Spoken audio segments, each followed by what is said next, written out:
मैं honourable chairman का धन्यवाद करता हूं कि उन्होंने आज जो पिछले 2-3 दिनों में घटनाएं हुई उस पर हमें बोलने की इजाज़त दी।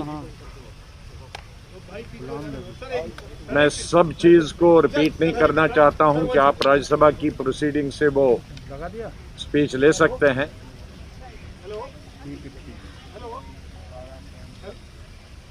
दो चीज़ों पर मैं बल देना चाहूँगा।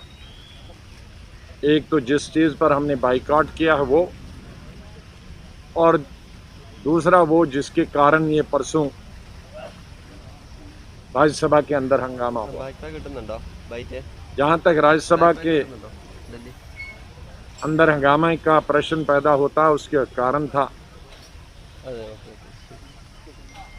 कि समय बढ़ाने पर जो कंसेंसस था न बढ़ाने का, उसमें 18 पार्टीज एक तरफ से थी और समय बढ़ाने के लिए सिर्फ एक पार्टी थी। तो हमेशा जब कंसेंसस लिया जाता है तो जो मेजॉरिटी पार्टीज है उसका डिसीजन माना जाता है, जो कि नहीं माना गया, और उसके चलते जो बिल है वो शोर शराबे में पास किया गया। राज्यसभा की हमेशा परंपरा रही है कि कोई भी कानून, कोई भी बिल शोर शराबे में पास नहीं किया जाता है, पारित नहीं किया जाता। लेकिन दुर्भाग्य से ये किसानों से संबंधित बिल, जिसमें करोड़ों किसानों के इंटरेस्ट है,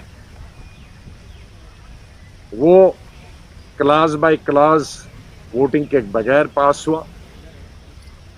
वो किसी अमेंडमेंट पर जो अपोजिशन ने दी थी बिल को सुधार करने के लिए, या किसानों के हित में जो उन्होंने सलाह मशवरे और सजेशंस दिए थे, उन पे वोटिंग नहीं हुई। मैंने कोर्ट मेरे प्रीवियस कुलीग स्वर्गीय अरुण जेटली को किया कि उन्होंने कहा कि अगर डिवीजन के बगैर कोई बिल पास होता है तो वो गैर कानूनी होता है। वो एक अच्छे वकील भी थे, एलओपी भी थे। मैं उनको कोर्ट किया। मैंने गवर्नमेंट ऑफ इंडिया को भी कोर्ट किया कि वो सुप्रीम कोर्ट में गए हैं वहाँ की विधानसभा के खिलाफ उत्तराखंड की, कि जहाँ डिवीजन अलाउ नहीं किया था, तो government of India supreme court. तो हमने कल राष्ट्रपति जी को भी लिखा है कि जो बिल पास हुआ है उसमें तमाम प्रोसीजर्स जो होते हैं पार्लियामेंट्री, वो पूरे नहीं किए गए हैं, इसलिए वो इस बिल को स्वीकृति न दें। ये हमने लेटर लिखी। तो ये हो गया परसों के हंगामे से संबंध। लेकिन आज जो हमने बाइकआउट किया, हमने इसमें 3 कंडीशन रखी। एक तो एमएसपी सरकार ने कल अनाउंस की, उसका मतलब है कि मंत्री और सरकार के बीच में कोई कोऑर्डिनेशन नहीं। ये जब किसानों का बिल परसों ला रहे थे तो एमएसपी तो उसमें अनाउंस करनी चाहिए थी। अब इतना हंगामा विपक्ष ने किया और उसके 2 दिन के बाद एमएसपी हो गया। चलो, एमएसपी कर दिया, उसका स्वागत है, हम उसके खिलाफ नहीं हैं। लेकिन एमएसपी को लेकर हमने 3 कंडीशन रखी, और जब तक ये 3 कंडीशनें पूरी नहीं होती हैं तब तक हमारा बाइकआउट रहेगा विपक्ष।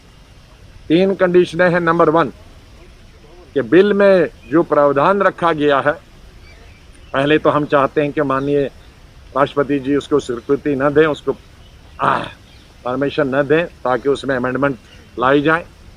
लेकिन मान लीजिए अगर राष्ट्रपति जी ने स्वीकृति दी और ये कानून बना, तो हम चाहते हैं कि एक चौथा बिल आना चाहिए, तीसरा बिल आना चाहिए, या सदन के अंदर माननीय प्रधानमंत्री जी ने या कृषि मंत्री ने कहना चाहिए 3 चीज़ें कि एक, ये जो ओपन मार्केट में बेच सकता है किसान,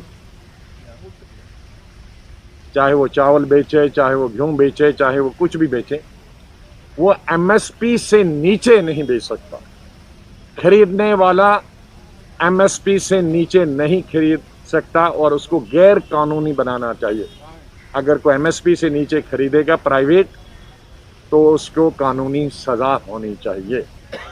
दूसरा, जो एमएसपी है वो फिक्स होनी चाहिए C2 formula of Swaminathan committee का जो रूल है उसके आधार पर एमएसपी फिक्स होना चाहिए।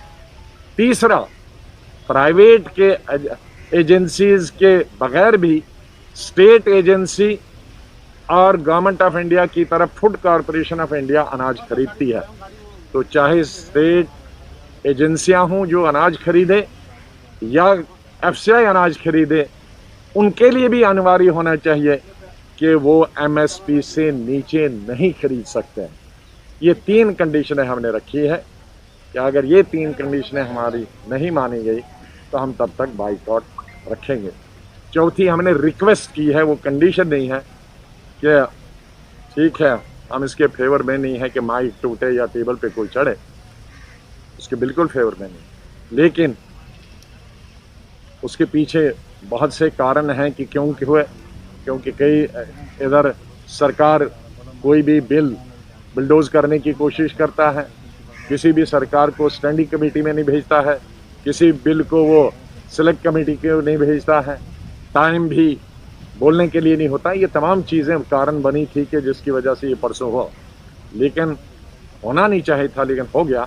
अब उनका वो वापस लेना चाहिए सस्पेंशन, लेकिन वो रिक्वेस्ट है, वो उस पर हमने बाइकआउट नहीं किया। बाइकआउट सिर्फ किसानों के 3 चीज़ों पर किया। बहुत बहुत धन्यवाद, थैंक यू वेरी मच। एक चीज और पूछिए, आज सुबह डिप्टी चेयरमैन जो है वो गए, ठीक है, डिप्टी चेयरमैन जी गए, बहुत अच्छा उन्होंने जेस्चर दिया।